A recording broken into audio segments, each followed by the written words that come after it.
শহর জুড়ে চলছে অবৈধ টোটো রিকশার দৌরাত্ম্য। প্রশাসনকে বলেও কোনো সুরাহা হচ্ছে না। শেষমেশ দুর্গাপুর টাউন সার্ভিস বাস ও অটোরিকশা অনির্দিষ্টকালের জন্য যাত্রী পরিষেবা বন্ধ করে দেয়। সপ্তাহের প্রথম দিন যাত্রী পরিবহন পরিষেবা বন্ধ হওয়ায় ভোগান্তির শিকার হচ্ছেন পড়ুয়া সহ যাত্রীরা। বাস ও অটোরিকশা ইউনিয়নের অভিযোগ, বাস ও অটোর রুটে টোটো রিকশা চলাচলের কারণে যাত্রী মিলছে না। যাত্রী না থাকায় বন্ধ হচ্ছে রোজগার। টোটোর দৌরাত্ম্য নিয়ে প্রশাসনকে একাধিকবার অভিযোগ জানালেও রাশ টানছে না প্রশাসন। ইউনিয়নের দাবি, অবিলম্বে টোটোর দৌরাত্ম্য কমাতে হবে, তা না হলে অনির্দিষ্টকালের জন্য বন্ধ থাকবে বাস ও অটো পরিষেবা।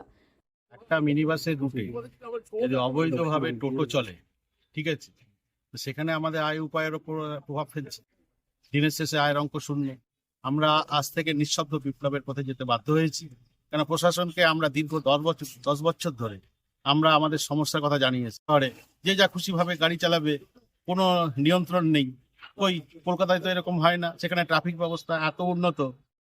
Durgapur sub division minibus operator association সূত্রে জানা গিয়েছে, দুর্গাপুর শহর থেকে গ্রামেগঞ্জে মিনিবাস পরিষেবা বহু বছর ধরে চলে আসছে।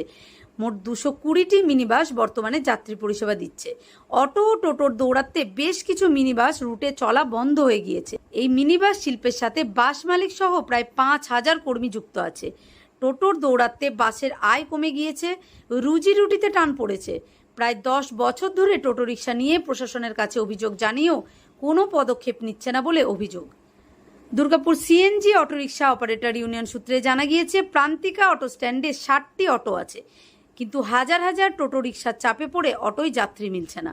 অভিযোগ, অটো চালানোর জন্য সব রকম ট্যাক্স সরকারকে দেওয়া হচ্ছে, কিন্তু অবৈধ টোটো রিকশা কোনো রকম ট্যাক্স না দিয়েই দেদার চলছে।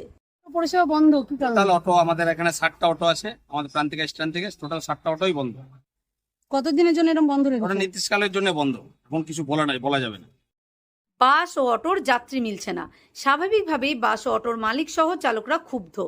আর হঠাৎই বাস ও অটো পরিষেবা বন্ধ করে দেওয়ায় বিপাকে পড়ছেন সাধারণ মানুষ। এর আগেও বাস ইউনিয়নের পক্ষ থেকে অটো ও টোটো রিকশার দৌরাত্ম্য নিয়ে সরব হয়েছে। বহুবার বাস পরিষেবা বন্ধ করে দিয়েছে, যাত্রীরা দুর্ভোগের শিকার হয়েছেন। তবে এবার বাস ও অটো ইউনিয়ন একত্রিত হয়ে পরিষেবা বন্ধ করায় স্বাভাবিকভাবেই অস্বস্তিতে পড়েছেন যাত্রীরা।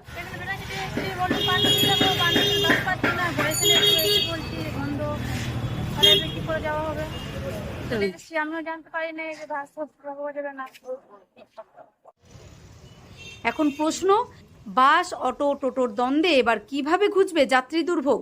প্রশাসন এখনো কোনো পদক্ষেপ নেয়নি বলেই অভিযোগ। দুর্গাপুর থেকে দীপিকা সরকারের রিপোর্ট, লোকাল 18 বাংলা।